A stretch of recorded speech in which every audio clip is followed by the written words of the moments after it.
Welcome back to Master Your Money and Mindset. I'm your host, Elizabeth Heiza, and today we are diving into a mindset block that I see which holds so many people back. Definitely in their financial life for sure, but also you can apply what you learn and like in this episode to any area of your life. But what we're going to talk about today is this idea that you have to wait until you're ready before you can start something. And what motivated me for this episode was an experience that I had with myself, where I have this dream or, whatever we want to call it, but I really want to teach a college level course. And I have been thinking about this for so many years. But I always say to myself, well, when I'm ready, well, when things calm down, or when I know more about the subject, or when my kids are a little bit older, or when I don't have so much going on. And I've been saying that to myself for probably at least a good 7 or 8 years by now. And I'm nowhere closer to accomplishing that goal. When just the other day, I said, you know what? I'm going to take just one step to get myself closer to teaching a college level course. And I did that and it felt so good just to make a little bit of progress. Just that little bit of progress gave me so much knowledge and momentum and information for me now to know what my step 2 is, and now to make that goal of teaching a college course even a little bit more clear in my mind. So as I was thinking about that experience and how good it felt to get some progress, it just made me think about all other areas of my life where I could be waiting. And that just made me think about how many people I have come across through the years of working in financial services, where people always say, I'll get serious about budgeting when I make more money, or I just have to make more money and then I could blah, blah, blah. Or when the expenses aren't so high, that's when I could start saving more. I'll meet with a financial planner when I feel a little bit more in control of things. Or I'll start investing when I feel like I know what I'm doing. Although I believe those are pure statements, and I do believe the intention in those statements are good, just like my intention with waiting was really good. But at the end of the day, that moment where everything lines up, where you feel, or where I felt completely ready and confident and stable and clear, it is never going to come. That perfect moment does not exist. And waiting for it is only costing you time, opportunities, peace of mind, and in some situations, real money. That time that we spend in this waiting mode is doing nothing good. All it's doing is costing us everything I just mentioned: time, opportunities, peace of mind. And like I said, it's costing you money. Not putting money into the market will cost you money in compound interest. Waiting to budget will cost you potential savings opportunities.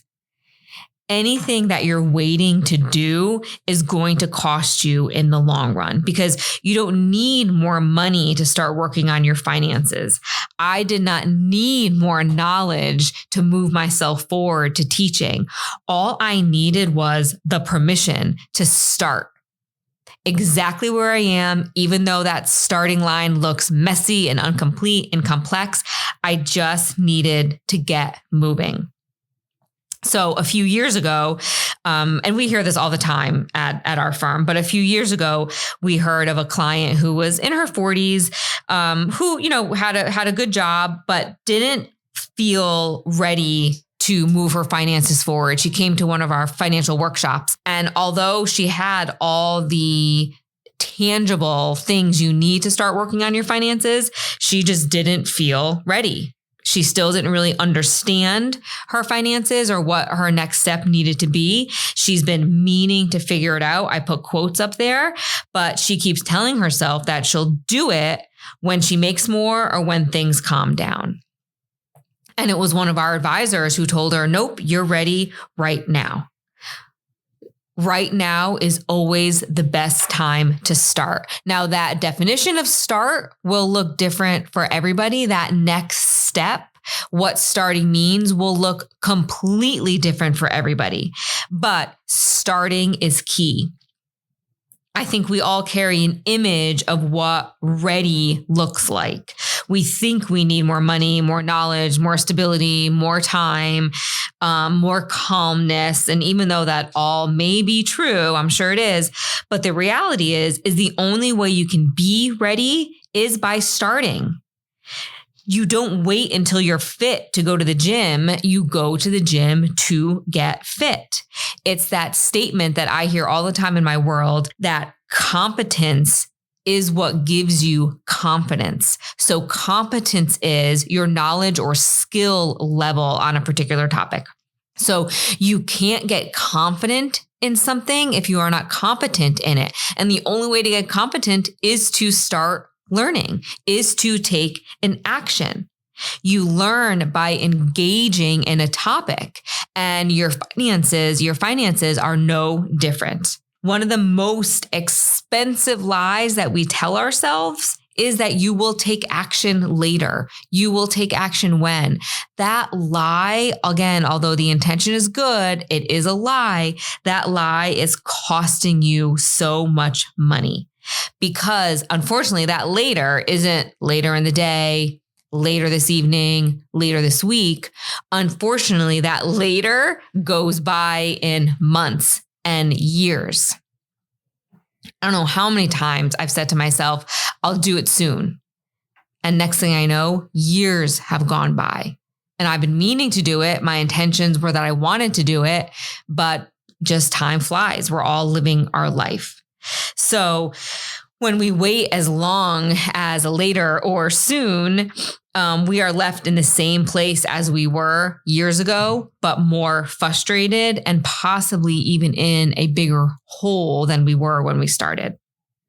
So when we talk about starting, like I said, we want to start messy. That starting point, whatever it is for everybody, will look messy and it will look small.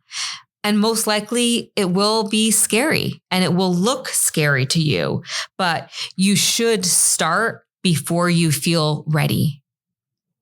Taking just one small step like I did last night, which was just to text a friend who is a teacher at a college and say, hey, here's what I'm thinking. Here's what I think my next step is. What do you think? Just that text message opened up some doors for me to at least for me to know what I need to do, what I need to work on, what my next step would be. That is the only way most people can get to where they're going is by starting. So if we think about what starting looks like, it doesn't mean an entire overhaul of your entire life. It doesn't mean you have to have a very clear picture of your vision and know exactly how to get there. And it doesn't mean that in that one text message, I secured myself a teaching position. It's very, very far from that. Starting might just mean taking one small intentional step. That step yesterday was this text message, but that text message led me to have to send an email of something today. And those steps, that's what's called momentum.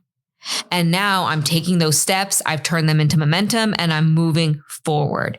And even though those steps were so little, they matter so much because they are giving you that momentum. So for example, we have clients all the time who say they have no money to put away for savings. And we'll say, do whatever you can, even if it's just $50 a month, whatever it may be, just start saving. And they'll say to us, well, this doesn't count, or I know it's so small, it's not going to make an impact, but I'm going to do it anyway. That's perfect. So a year will go by, or months will go by, or 2 years will go by. And not only had their account grown, but so had her confidence because she started asking herself better questions. She started challenging herself more. Well, if I can save 50, maybe I can save 55 a month, or maybe I can now save 60 a month. What she was really doing is not necessarily building wealth, but she was building momentum. And once you have that momentum, that's what opens the doors for more knowledge and for more steps to be taken that can get you to a bigger goal. We always underestimate the power of these really small moves. So putting away $50 a month, opening a savings account, scheduling a consultation, even just looking at your bank account every day without judging. These aren't just tactical steps, they are identity shifts because you stop seeing yourself as somebody who's behind or bad with money, and you start seeing yourself as someone who takes ownership, someone who is capable. And that's what we're really trying to accomplish when we start. It's trying to shift our identity from just somebody who thinks about something to someone who is taking action and actually executing on something. And the reframe that I want you to remember is starting small is still starting. It's not about the dollar amount, or it's not about accomplishing the goal all at once. It's about the mindset. It's about saying to yourself, I am not waiting anymore. What is the best next step that I could take today that will get me closer to whatever goal I'm looking for? And in our world, when it comes to finances, that best step you could take, and the one step that everybody puts off, is just scheduling a consultation with a financial advisor. Just doing that will help you learn so much about yourself, about your finances, about how you value money, and about what your next best step could be. Just that one little step of sending an email or sending a text message or finding that person is going to move you and shift you into a place of momentum. It sounds so easy, but the one thing that keeps people from moving into action, and the one thing that has certainly kept me from moving into action in a lot of different ways, is very simple. It's fear. It's fear disguised as, in my case, it's always perfectionism, but it's fear disguised as maybe being responsible, fear disguised as I just want to know more. At the end of the day, avoidance is a form of fear. So when we say things to ourselves like, I'm just trying to be careful, or I'm just trying to be smart, or I'll wait till I've done more research, I need to figure things out first. Definitely. It sounds very logical. And of course, doing your research and homework and due diligence is important and very reasonable. But often it could be fear pretending to be wisdom if we stay in that place for too long. So if we're avoiding a fear of looking foolish, or a fear of doing it wrong, or a fear of being vulnerable, all that is costing us time, which is costing us money. Avoidance doesn't always equal responsibility. Meaning the longer that we avoid something, the heavier it becomes, and the more pressure builds, and the more that shame creeps in. And when you get to that feeling of shame, it's really, really hard to dig yourself out. So in our world, or in my world personally, I never mind being vulnerable and sharing.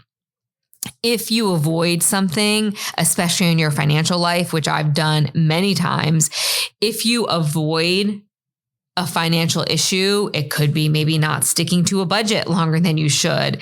It could be overspending on little things more than you should. It could be that you overexerted yourself unconsciously on a project or a vacation, whatever it is, but now you're avoiding fixing that issue. The longer you stay in that place of avoidance, you know, and I definitely know, that problem never gets better. It just gets worse. So I'm really challenging you and challenging myself to ask, am I being responsible, or am I really just afraid to start? Because the courage doesn't come when the fear goes away. The courage comes with the fear. In fact, having courage means you're scared, but you're going to do something anyway. Having courage means you act, you take action, even when you're afraid. You move forward, even when you don't feel like it, or when your voice shakes, or when you don't know all the answers. And I think that's what we are all looking for whenever we're trying to take action or do something scary, is we want all the answers. So we take away all the risks, and that is just an impossibility. So the moment that you take the first step, albeit even if it's a small one, the fear will lessen and lose its grip, because you've now proven yourself that you could do it, that it's not as scary as maybe you made it out to be in your head. And you don't need permission, because you are capable of handling more than you thought. So the mindset shift that I told myself that I want to share with everybody who's listening is that you don't need more money, time, or knowledge to start. You need more belief in your ability to just figure things out as you go. And you don't need to do it all today, but you need to do something today. So choose one small thing. Look at your bank account, schedule a financial check-in, open a savings account, ask yourself, whatever it is, ask yourself, what have you been too afraid to do? And whatever it is, just start. Not because you're ready, but because you and your goals are worth it. And the version of you who's confident and calm around money, she is not someone you'll wake up as one day, but you are going to build that person through the choices you make now.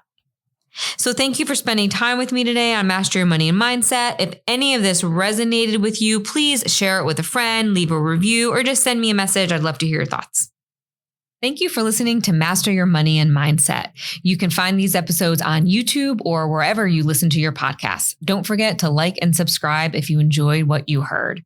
You can follow Barnum Financial Group on LinkedIn and Instagram. Thanks so much. All opinions expressed by the program participants are solely their current opinions and do not reflect the opinions their respective parent companies or affiliates or the companies with which the program participants are affiliated. Investments or strategies mentioned in this program may not be suitable for you, and you should make your own independent decision regarding them. This material does not take into account your particular investment objectives, financial situation, or needs, and is not intended as recommendations appropriate for you. You should strongly consider seeking advice from your own investment advisor. Securities and investment advisory services offered through qualified registered representatives of MML Investor Services, LLC. Member SIPC, 6 Corporate Drive, Shelton, Connecticut, 06484, telephone number 203-513-6000.